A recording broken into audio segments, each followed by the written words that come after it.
मित्र नमस्कार. मी गंगाधर हांडे आपल्या सर्वांचेच या आपल्या चॅनलवर स्वागत आहे. तर मित्र आज झालेल्या इतिहास व राज्यशास्त्र या विषयांच्या बोर्ड परीक्षेची संपूर्ण उत्तरपत्रिका आपण या व्हिडिओ अंतर्गत पाहणार आहोत. त्याचबरोबर मी 2 दिवसापूर्वी जे व्हिडिओ अपलोड केलेले आहेत त्यातील बरेच प्रश्न आजच्या या प्रश्नपत्रिकेमध्ये आलेले आहेत, ते पण आपण पाहू शकता. तर पुढील काळात भूगोल या विषयांची पण प्रश्नपत्रिका मी अपलोड करणार आहे. त्यामुळे आपण जर चॅनलवर नवीन असाल तर चॅनलला नक्कीच सबस्क्राईब करा. तर पाहूया इतिहास या विषयांची जी उत्तरपत्रिका. यामध्ये प्रश्न पहिला जो विचारलेला होता तो म्हणजे दिलेल्या पर्यायापैकी योग्य पर्याय निवडून विधाने पूर्ण करा. यामध्ये पहिले विधान विचारलेले होते, मथुरा शिल्पशैली टिंबटिंब काळास उदयास आली. तर याची योग्य उत्तर जे आहे ते म्हणजे कुशाण. दुसरे विधान आहे, महाबळेश्वर जवळील भिलार हे टिंबटिंब गाव म्हणून प्रसिद्ध आहे. तर याचे उत्तर आहे पुस्तकांचे. तिसरे आहे, मानवी इतिहास हा वर्ग संघर्षाचा इतिहास असतो असे मत टिंबटिंब या तत्वज्ञाने मांडले आहे. तर याचे उत्तर आहे कार्ल मार्क्स. त्यानंतर प्रश्न पहिला ब जो आहे तो म्हणजे पुढील गटातील चुकीची जोडी ओळखून लिहा. तर पहिला जो गट होता त्यामधील चुकीची जोडी जोडी क्रमांक 2 रमण पश्चिम बंगालमधील नृत्य ही जोडी चुकीची आहे. पाहूया दुसरा गट. दुसऱ्या गटामधील दशावतार त्यागराज हे जे 1 क्रमांकाची जोडी आहे ही जोडी चूक आहे. पाहूया तिसरा गट. तिसऱ्या गटामध्ये जेम्स मिल स्त्रीवादी इतिहासकार ही जी 1 क्रमांकाची जोडी आहे ती जोडी चूक आहे. त्यानंतर प्रश्न दुसरा जो आहे तो म्हणजे दिलेल्या सूचनेनुसार कृती करा. यामध्ये पहिले जे संकल्पना चित्र होते ते म्हणजे पर्यटनाचे प्रकार. अगदी सोपा प्रश्न आलेला होता हा. तर याचे पर्यटनाचे प्रकार आहेत धार्मिक पर्यटन, कृषी पर्यटन, सांस्कृतिक पर्यटन, त्याचबरोबर भौगोलिक पर्यटन. या व्यतिरिक्त आपण इतर ऐतिहासिक पर्यटन, नैमित्तिक पर्यटन हे जरी लिहिले तरी आपणास गुण मिळतील. कोणतेही 4 पर्यटनाचे प्रकार आपणास लिहायचे आहेत. पाहूया दुसरे संकल्पना चित्र. अशा प्रकारे आपणास हे संकल्पना चित्र पूर्ण करायचे होते. तर काझीरंगा राष्ट्रीय उद्यान जे आहे ते उद्यान 1985. त्यानंतर 1987 मध्ये सुंदरबन राष्ट्रीय उद्यान. त्यानंतर पश्चिम घाट 2012 आणि 2014 मध्ये ग्रेट हिमालयन पार्क. त्यानंतर तिसरे जे संकल्पना चित्र आहे ते म्हणजे ललित आणि भारूड यांची गुण वैशिष्ट्ये आणि उदाहरणे आपणास लिहायची आहेत. तर ललितचे गुण वैशिष्ट्य आहे, उत्सव प्रसंगी देवताकडे मागणे मागितले जाते, नाट्य प्रवेशाप्रमाणे रामकृष्णाच्या कथा सादर करणे. त्याचबरोबर भारुडाचे गुण वैशिष्ट्य आहे आध्यात्मिक व नैतिक शिकवण, सादरीकरणात नाट्यात्मकता व विविधता असते. तर याची दोघांची उदाहरणे, ललिताची उदाहरणे आहे गोवा कोकण या भागात मोठ्या प्रमाणात प्रचलित आहेत. तर भारुडाचे उदाहरण संत ज्ञानेश्वर, संत नामदेव यांची भारुडे, त्याचबरोबर संत एकनाथांची भारुडे सर्वात लोकप्रिय मानली जातात. त्यानंतर ब जो आहे तो म्हणजे टिपा लिहा. कोणत्या 2 टिपा आपणास लिहायचे आहेत. त्यामध्ये पहिली टिप आलेली होती स्थळकोश. तर याचे उत्तर, एक भूप्रदेशाच्या आधारे इतिहास घडत असतो म्हणून इतिहासाच्या अभ्यासासाठी भूगोलाची आवश्यकता आहे. या ऐतिहासिक स्थळांच्या संदर्भात माहिती देणारे कोश लिहिले जातात. नंबर 2, महानुभव पंथाचे प्रवर्तक श्री चक्रधर स्वामी ज्या ज्या गावी गेले त्या त्या गावातील तपशीलवार नोंद स्थानपोथी या ग्रंथात त्या पंथांचे मुनी व्यास यांनी केली आहे. त्यानंतर तिसरा मुद्दा, सिद्धेश्वर शास्त्री चित्राव यांनी प्राचीन भारतीय स्थलकोशाची रचना केली. या कोशात वैदिक साहित्य, महाकाव्य, पाणिनीचे व्याकरण, कौटिल्य अर्थशास्त्र, बुद्ध व जैन साहित्य, चीनी, फारसी, ग्रीक साहित्य यातील भौगोलिक स्थळांची माहिती दिली आहे. चौथा मुद्दा, स्थल कोशामुळे प्राचीन नगरांची नावे, त्यांचा इतिहास आपणास कळतो. स्थल कोश हे इतिहास लेखनातील महत्वाचे साधन मानले जाते. दुसरी टिप आपण पाहूया, प्राच्यवादी इतिहास लेखन. तर याचे उत्तर, 18व्या शतकाच्या उत्तरार्धात युरोपातील अभ्यासकांमध्ये पूर्वेकडील संस्कृती आणि देश यांच्याबद्दल कुतूहल निर्माण झाले होते. या कुतूहलापोटी भारतीय संस्कृतीचा अभ्यास करणाऱ्या अभ्यासकांना प्राच्यवादी अभ्यासक असे म्हणतात. दुसरा मुद्दा, या प्राच्यवादी अभ्यासकांनी भारतीय संस्कृती, इतिहास येथील विविध भाषा व धर्म याचा अभ्यास करून इतिहास लेखन केले. या लेखनाला प्राच्यवादी इतिहास लेखन असे म्हणतात. तिसरा मुद्दा, या प्राच्यवादी अभ्यासकात छुपी साम्राज्यवादी वृत्ती दडलेली असल्याने त्यांनी पूर्वग्रह दूषित दृष्टिकोन ठेवूनच भारताचा इतिहास लेखन केलेले आहे. त्यानंतर तिसरी जी टीप आहे ती म्हणजे वर्तमानपत्राचे स्वातंत्र्य संग्रामातील कार्य. अगदी सोपी टीप आलेली आहे. याचे उत्तर, भारतीय स्वातंत्र्य संग्रामाच्या काळात वर्तमानपत्रांनी पुढील कार्य केले. त्यामध्ये एक, लोकजागृती, लोकशिक्षण, भारतीय संस्कृतीची व इतिहासाची थोरवी वर्णन केली. दुसरा मुद्दा, सामाजिक, धार्मिक, राजकीय चळवळींना पाठिंबा देऊन साम्राज्यवादी धोरणांचा विरोध केला. तिसरा मुद्दा, पाश्चात्य विद्या व शिक्षण जनतेपर्यंत पोहोचवून समाज प्रबोधनाचे महत्वाचे कार्य केले. चौथा मुद्दा, तत्कालीन सामाजिक आणि राजकीय प्रश्नांना वाचा फोडली. त्याचबरोबर समाज सुधारक नेते व संघटना यांचे विचार लोकांपर्यंत पोहोचवले. त्यानंतर प्रश्न तिसरा जो आहे तो म्हणजे पुढील विधाने सहकार्याने स्पष्ट करा. कोणती दोन विधाने? पहिले विधान आहे, मायकेल फुको यांच्या लेखन पद्धतीला ज्ञानाचे पुरातत्व म्हटले आहे. तर याचे उत्तर, मायकेल फुको यांनी कालक्रमानुसार इतिहासाची अखंड मांडणी करण्याची पद्धत चुकीची ठरवली. दुसरा मुद्दा, त्यांच्या मते अंतिम सत्यापर्यंत पोहोचणे हे पुरातत्वाचे उद्दिष्ट नसते. तिसरा मुद्दा, भूतकाळातील स्थित्यांतरांचे म्हणजेच बदलांचे स्पष्टीकरण देण्याचा पुरातत्वाचा प्रयत्न असतो. चौथा मुद्दा, फुको यांनी इतिहासातील स्थित्यांतरांचे स्पष्टीकरण देण्यावर अधिक भर दिला म्हणून त्यांच्या लेखन पद्धतीला ज्ञानाचे पुरातत्व असे म्हटले आहे. दुसरे विधान आहे, चित्रकथी सारख्या नामशेष होण्याच्या मार्गावर असलेल्या परंपरेचे पुनर्जीवन करणे गरजेचे आहे. तर याचे उत्तर, एक, कठपुतळ्या किंवा चित्रांच्या साह्याने रामायण महाभारतातील कथा सांगण्याची परंपरा म्हणजे चित्रकथी परंपरा होय. दोन, ठाकर, आदिवासी, वारली अशा जमातींनी चित्रकथी परंपरा पिढ्यानपिढ्या टिकवून ठेवली आहे. तिसरा मुद्दा, चित्रकथी कुटुंबामध्ये जतन करून ठेवलेल्या पोथ्या आता जीर्ण झाल्या आहेत. चौथा मुद्दा, नामशेष होण्याच्या मार्गावर असलेल्या चित्रकथी सारख्या या परंपरेचे पुनर्जीवन करणे गरजेचे आहे. कारण या परंपरा आपल्या संस्कृतीच्या घटक असून तो आपल्याला वैभवशाली वारसा आहे. त्यामुळे या जतन करून ठेवणे गरजेचे आहे, पुनर्जीवन करणे गरजेचे आहे. दुसरे विधान, तिसरे जे विधान आहे ते म्हणजे खेळाद्वारे इतिहासावर प्रकाश पडतो. तर याचे उत्तर, मनोरंजनासाठी विविध प्रकारची खेळणी तयार करण्याची प्रथा प्राचीन काळापासून चालू आहे. यामुळे खेळणी ही इतिहास लेखनाचे महत्वाचे भौतिक साधन आहे. खेळण्यामुळे त्या काळातील धार्मिक व सांस्कृतिक परंपरा समजतात. दुसरा, मातीचे किल्ले व त्यावर शिवकालीन देखावा उभा करण्यासाठी मातीच्या प्रतिमा ठेवतात, मूर्तीच्या प्रतिमा ठेवतात. त्यावर किल्ल्यांच्या रचनेचा अभ्यास होतो. तिसरा मुद्दा, उत्खननात पॉपेशेरात सापडलेल्या भारतीय हस्तिदंती बाहुलीवरून भारत व रोम यांच्यात प्राचीन संबंधावर प्रकाश पडतो. चौथा मुद्दा, मोहनजोदडो येथील उत्खननात सापडलेल्या खेळण्यावरून तत्कालीन पद्धती, पोशाख, खेळांचे प्रकार आणि तंत्रज्ञान यांची माहिती मिळते म्हणून खेळाद्वारे इतिहासावर प्रकाश पडतो. चौथे विधान आहे, जागतिक वारसाच्या पदास पात्र ठरणारी स्थळे, परंपरा याची यादी युनेस्कोद्वारे जाहीर केली जाते. युनेस्कोद्वारे जाहीर केली जाते. तर याचे उत्तर, एक, पूर्वजांनी निर्माण केलेल्या कलाकृती, परंपरा हा आपला सांस्कृतिक वारसा असून त्याविषयी आपल्या मनात आपुलकी असते. दुसरा मुद्दा, हा वारसा पुढील मानवी पिढ्यांच्या हितासाठी जपणे व त्यांचे संवर्धन होणे गरजेचे असते. तिसरा मुद्दा, काळाच्या ओघात हा ठेवा नामशेष होता कामा नये. चौथा मुद्दा, यासाठी त्यांनी त्याचे जतन कसे करावे याच्या दिशादर्शक तत्वांच्या आधाराने जागतिक वारसाच्या पदास पात्र ठरणारी स्थळे व परंपरा याची यादी युनेस्को या जागतिक संघटनेद्वारे जाहीर केली जाते. त्यानंतर प्रश्न चौथा जो आहे तो म्हणजे पुढील उतारा काळजीपूर्वक वाचून त्यावर आधारित प्रश्न विचारलेल्या प्रश्नांची उत्तरे आपणास लिहायचे आहेत. हा जो उत्तर आहे आपला पाठ क्रमांक 7वा खेळ आणि इतिहास या पाठावर आधारित आहे. पाहूया यावर विचारलेला पहिला प्रश्न. तर पहिला प्रश्न आहे, हॉकीचे जादूगार कोणाला म्हणतात? तर याचे उत्तर आहे मेजर ध्यानचंद यांना हॉकीचे जादूगार म्हणून ओळखले जाते.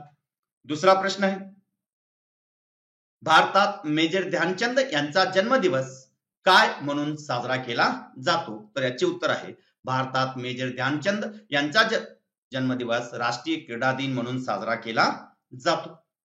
तिसरे विधान आहे, मेजर मेजर ध्यानचंद यांची ऑलिम्पिक स्पर्धेमधील कामगिरी थोडक्यात लिहा. तर याचे उत्तर, एक, मेजर ध्यानचंद हे भारतीय हॉकीचे खेळाडू आणि संघनायक होते. दुसरा मुद्दा, त्यांच्या नेतृत्वाखाली 1936 साली भारतीय हॉकी संघाने बर्लिन ऑलिम्पिक मध्ये स्वर्ण पदक जिंकले. त्यानंतर प्रश्न पाचवा जो आहे तो म्हणजे पुढील प्रश्नांची सविस्तर उत्तरे लिहा. हा दीर्घोत्तरी प्रश्न आहे. कोणते दोन प्रश्न सोडवायचे आहेत. पहिला प्रश्न आहे, स्त्रीवादी इतिहास लेखन म्हणजे काय? तर याचे उत्तर, स्त्रीवादी इतिहास लेखन म्हणजे स्त्रियांच्या दृष्टिकोनातून केलेली इतिहासाची पुनर्रचना होय. दुसरा मुद्दा, इतिहासाच्या लेखनात पुरुषवादी दृष्टिकोनाचा प्रभाव अधिक होता. तिसरा मुद्दा, त्यावर पुनर्विचार करावा आणि त्यात स्त्रियांचा अंतर्भाव करावा अशी भूमिका फ्रेंच विदुषी सीमा द बुवा हिने प्रथम मांडली. त्यानंतर स्त्रीवादी इतिहास लेखन हा विचार स्वीकारला गेला. पाचवा मुद्दा, स्त्रियांशी संबंधित नोकऱ्या, रोजगार, ट्रेड युनियन, स्त्रियांचे कौटुंबिक जीवन, स्त्री संस्था या सर्वावर सविस्तर संशोधन सुरू झाले. सहावा मुद्दा, 1990 नंतर स्त्री हा एक स्वतंत्र सामाजिक वर्ग मानून इतिहास लिहिण्यावर भर दिला जाऊ लागला. या दृष्टिकोनाला स्त्रीवादी इतिहास लेखन असे म्हणतात. पाहूया दुसरे विधान. दुसरा जो प्रश्न आहे तो म्हणजे ग्रंथालय व्यवस्थापन का महत्वाचे आहे? तर याचे उत्तर, ग्रंथालय म्हणजे केवळ ग्रंथांचा संग्रह करणे नव्हे तर संग्रह केलेल्या ग्रंथाचे व्यवस्थापन होणे महत्वाचे असते. त्यामध्ये एक, ग्रंथांच्या पद्धतशीर आयोजनामुळे वाचकांना हवी ती पुस्तके लगेच मिळू शकतात. दोन, कोणते पुस्तक नेमके कुठे ठेवले आहे हे त्वरित सांगता येऊ शकते.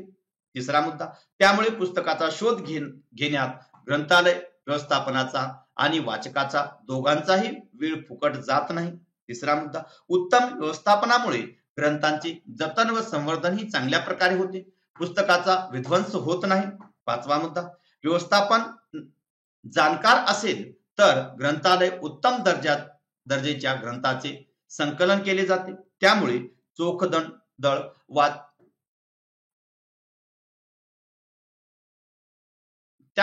चोखंदळ वाचकांना उत्तम दर्जाची पुस्तके मिळू शकतात. सहावा मुद्दा, एकाच प्रकारच्या विषयाच्या पुस्तकाचा संग्रह न होता विविध प्रकारच्या पुस्तकाचा ग्रंथालयात स्थान मिळते. सातवा मुद्दा, उत्तम व्यवस्थापनामुळे ग्रंथालयाची सूची, संगणकीय प्रणाली, अन्य आधुनिक सोयी वाचकांना उपलब्ध होऊ शकतात. यापैकी कोणतेही 6 मुद्दे जरी आपण लिहिले तरी आपणास 3 गुण मिळतात.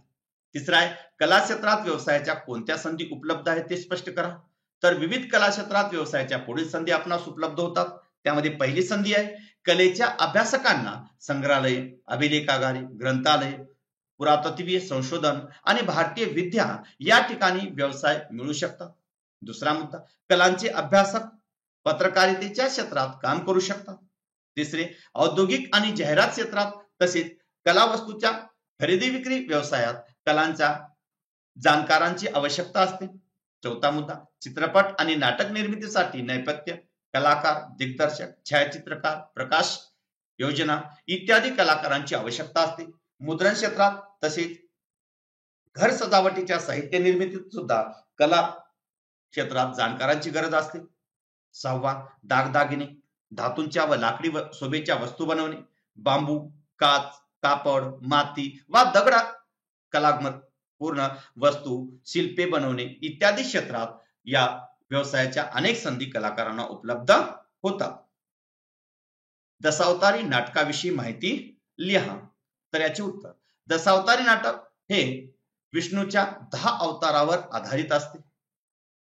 पात्रांचा अभिनय, रंगभूषा, वेशभूषा यांच्या साहाय्याने ही नाटके सादर केली जातात. दुसरा मुद्दा, देवासाठी लाकडी मुखुटे वापरले जातात, तर नाटकाचा शेवट हंडी फोडून दहीकाला वाटणे व आरती करणे या कृतीने होतो. तिसरा मुद्दा, नाटकातील बहुतेक भाग पद्यमय असून काही संवाद पात्रे स्वयंस्फूर्तीने बोलतात. चौथा मुद्दा, महाराष्ट्रातील लोकनाट्याचा हा एक प्रकार आहे. शेतीत पीक पाणी आल्यावर सुगीच्या दिवसात कोकण व गोवा येथे दशावतारी नाटकांचे प्रयोग गावोगावी केले जातात. त्यानंतर प्रश्न 6वा जो आहे तो म्हणजे दिलेल्या पर्यायापैकी योग्य पर्याय निवडून विधाने पुन्हा लिहा. तर पहिले जे विधान आहे ते म्हणजे 73व्या व 74व्या संविधान दुरुस्तीने टिंबटिंबच्या अधिकारात वाढ झाली. तर याचे उत्तर आहे स्थानिक शासन संस्था. दुसरे विधान आहे जगातील सर्वच लोकशाही राष्ट्रापुढे मोठे आव्हान म्हणजे, याचे उत्तर आहे की लोकशाहीची पाळेमुळे आणखीन खोलवर नेणे. त्यानंतर प्रश्न 7वा जो आहे तो म्हणजे पुढील विधाने चुकी बरोबर ते सहकारण लिहायचे आहे. तर पहिले विधान आहे विशिष्ट प्रसंगी निवडणूक आयोग एखाद्या मतदारसंघात पुन्हा निवडणुका घेतात. तर याचे उत्तर हे विधान बरोबर आहे, कारण काही वेळा विधानसभेचा किंवा लोकसभेच्या एखाद्या सदस्याने आपल्या प्रतिनिधित्वाचा राजीनामा देतो. दुसरा मुद्दा आहे एखाद्या प्रतिनिधीचे अकस्मात निधन होते. तिसरा मुद्दा आहे निर्वाचित सदस्यांनी पक्षांतर केले तर पक्षांतर बंदी कायद्याप्रमाणे त्यांचे सदस्यत्व रद्द होते. अशा वेळी त्या मतदारसंघाची कामे कोण करणार हा प्रश्न निर्माण होतो. म्हणून निवडणूक आयोग त्या जागी पोटनिवडणुका घेतात, म्हणजे पुन्हा निवडणुका घेतात. दुसरे विधान आहे आघाडी शासनातून अस्थिरता निर्माण होते. तर हे विधान चूक आहे, कारण 1989च्या निवडणुकीनंतर कोणत्याही पक्षाला स्पष्ट बहुमत न मिळाल्याने आघाडी सरकारे केंद्रात व राज्यात अधिकारावर आली. दुसरा मुद्दा पक्षांचा आपापला कार्यक्रम बाजूला ठेवून समान कार्यक्रमावर भूमिकेवर एकत्र येऊन हे पक्ष सरकार चालवू लागले. तिसरा मुद्दा 1977च्या जनता पक्षाचा प्रयोग फसल्यानंतर आता केंद्र व राज्य पातळीवर आघाडी शासन चांगल्या प्रकारे काम करीत आहे, म्हणून आघाडी शासनातून अस्थिरता निर्माण होते हा समज पूर्णपणे खोटा ठरलेला आहे. तिसरे विधान आहे ग्राहक चळवळ अस्तित्वात आली.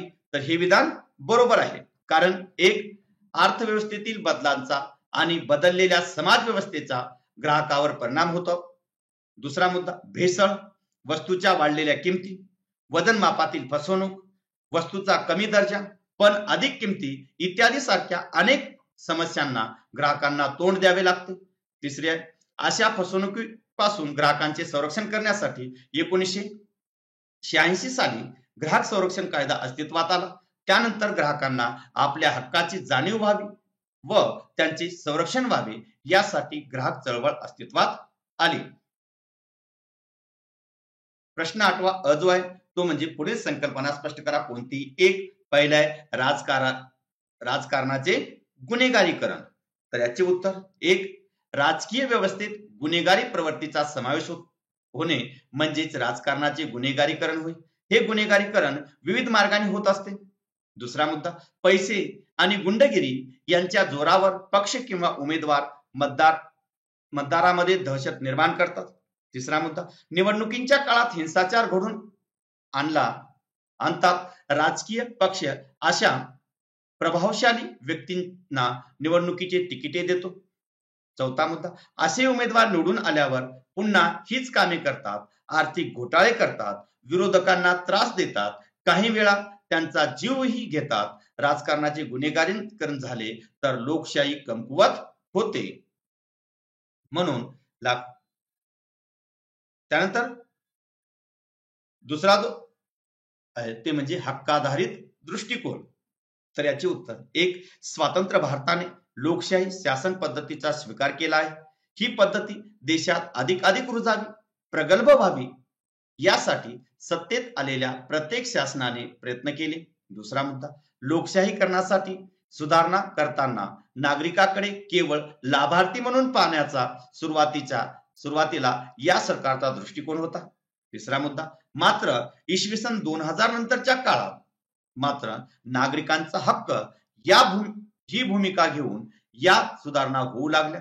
चौथा मुद्दा म्हणून प्रत्येक नागरिकाला माहितीचा, शिक्षणाचा तसेच अन्न सुरक्षेचा केवळ लाभ व्हावा म्हणून कायदे केले गेले नाहीत, तर ते नागरिकांचे हक्क मानले गेले. या भूमिकेला हक्काधारित दृष्टिकोन असे म्हटले जाते.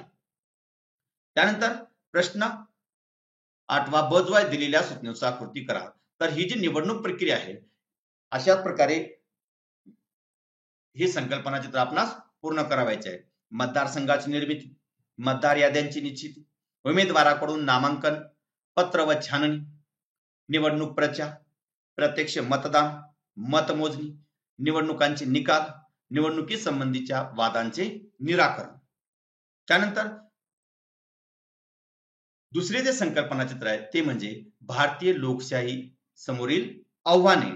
तर यामध्ये पहिली आव्हान आहे जमातवाद, दुसरी आव्हान आहे वाढता उग्र नक्षलवाद, तिसरी आव्हान आहे भ्रष्टाचार, चौथी आव्हान आहे दहशतवाद. या व्यतिरिक्त राजकारणाचे गुन्हेगारीकरण, सामाजिक आव्हाने हे सुद्धा आपण लिहू शकता.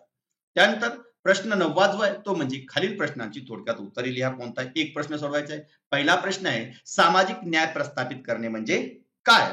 तर याचे उत्तर सामाजिक न्याय प्रस्थापित करणे म्हणजे एक ज्या सामाजिक बाबीमुळे, विचारामुळे व्यक्तीवर वा काही लोकसमूहावर अपाय होतो त्या बाबी वा ते विचार नष्ट करणे. दुसरा मुद्दा व्यक्ती म्हणून सर्वांचा दर्जा समान मानणे व तशी धोरणे आखणे. तिसरा मुद्दा जात, धर्म, भाषा, लिंग, वंश, जन्मस्थान, संपत्ती इत्यादीवर आधारित श्रेष्ठ कनिष्ठ असा भेद न करता समान वागणूक देणे. आणि चौथा जो मुद्दा आहे तो म्हणजे सर्वांना विकासाच्या समान संधी देणे. त्यानंतर दुसरा जो आहे तो म्हणजे मध्यवर्ती निवडणुका म्हणजे काय? तर याचे उत्तर निवडून आलेले सरकार मुदत पूर्व होण्याआधी अल्पमतात आले किंवा आघाडीचे शासन असल्यास अथवा घटक पक्षांनी पाठिंबा काढून घेतल्यास सरकारचे बहुमत संपुष्टात येते. पर्यायी सरकार स्थापन करण्याची शक्यता नसेल तर अशा वेळी मुदतपूर्व होण्याआधी निवडणुका घ्याव्या लागतात. त्या निवडणुकींना मध्यावधी निवडणुका म्हणून ओळखल्या जातात. अशा प्रकारे मध्यवर्ती निवडणुका सुद्धा होतात. तर मित्रहो, आजच्या या पेपरला किती आपणास गुण मिळाले नक्की कमेंट करून सांगा. पुन्हा भेटूया भूगोल या विषयांची प्रश्नपत्रिका घेऊन. धन्यवाद.